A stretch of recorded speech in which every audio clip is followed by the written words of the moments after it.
Hello, everybody. Welcome back to the TK Studios. My name is MDTK. So, as a ministry musician, you should be able to do more than just sing or play. You should be able to understand music. You should be able to analyze it. You should be able to appreciate it and communicate about it very clearly. Think about this. If somebody asked you to describe your parents, there are many aspects you could talk about. You could describe their character. You could describe how they discipline. You could describe their relationship with each other. You could describe how they treat their guests. You could describe their philosophies. You could even describe their physical looks or their jobs. All these aspects of them come together to form your impression of them or your experience of them as your parents. In the same way, when we talk about music, we need a framework that would help us to understand and describe what we are hearing. And that framework is what we call the elements of music. The elements of music gives us a comprehensive way to analyze, study, and clearly express our thoughts about any piece of music. They help us to move from just feeling the music and just enjoying it to actually understanding it.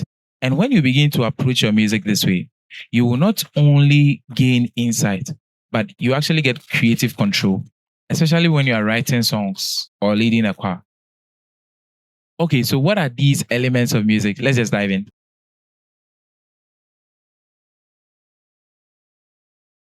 Number one, form. Form is basically the roadmap of the music. With form, what you do is you identify the different sections of the music, the role that they are playing in the music, and how they are actually arranged. With form, we use words like verse, chorus, bridge, vamp, tag, and a whole other descriptive words to describe the different sections in form and structure.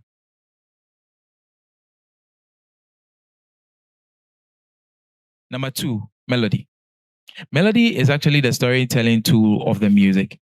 A melody is basically a set of notes arranged in a recognizable or memorable pattern. And a melody, we consider things like pitch, we consider things like scales and a melody.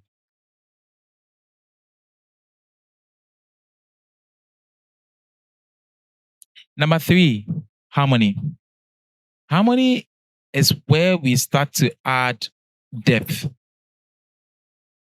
With harmony, basically what you're doing is you have a main melody and you have other melodies to accompany the melody to add richness and depth and also add levels of emotional complexity to the music. So harmony is obtained by adding multiple melodies in a bit to add more beauty to the music.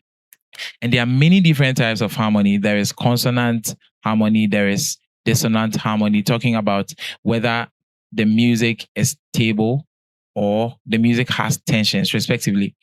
There's also diatonic harmony. That's when we arrange the harmony according to a particular scale.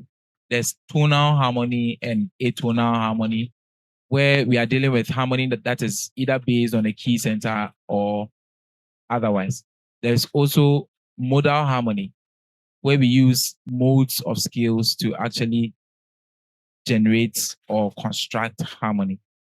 So we'll get into this also in another video.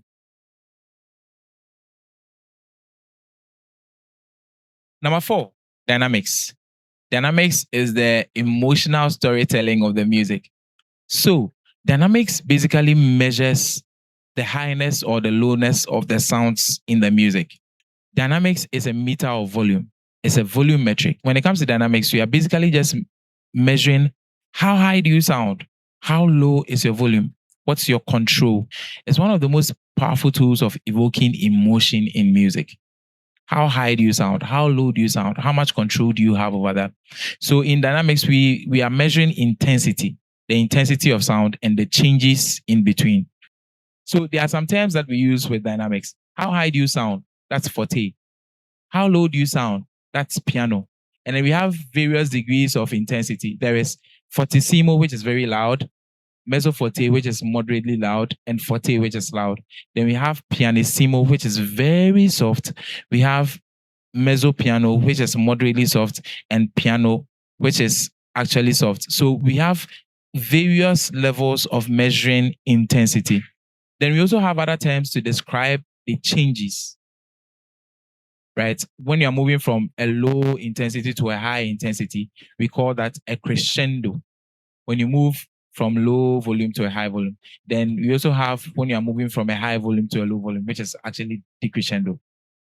So dynamics basically deals with measuring volume of notes or sounds in a piece of music.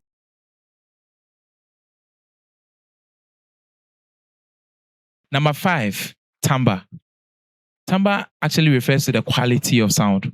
So what is the quality of your voice? What is the quality of the instrument, the sound that is emerging from your instrument? That is timbre. What tone are you using? What voice are you using on your keyboard? The strokes that the drum sticks are making on the drum heads. What sound is it producing? That is timbre. The quality of the sound or the color of the sound. So when it comes to most choirs, 7 times out of 10, the reason why you are not able to achieve a very good blend is because of differences in timbre. The other 3 is basically because of dynamics. So timbre plays a very important role in achieving a very good blend. And so as a singer or as a vocalist, you need to understand, master, and be in full control of the different qualities of sound your voice can produce.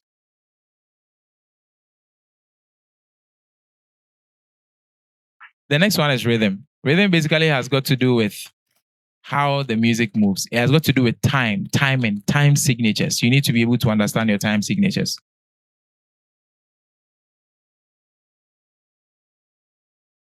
Then the last one is texture. Texture has got to do with depth, the layers that contribute to the sound you hear in the music. Right. So in a later video, we'll be going through all these different elements of music and exploring them further. Let me know in the comments which ones are a challenge for you, which ones you have mastered, which ones you are currently working on. Let me know your thoughts. Kindly share the video, subscribe, like, and I'll see you in the next one. Cheers, guys.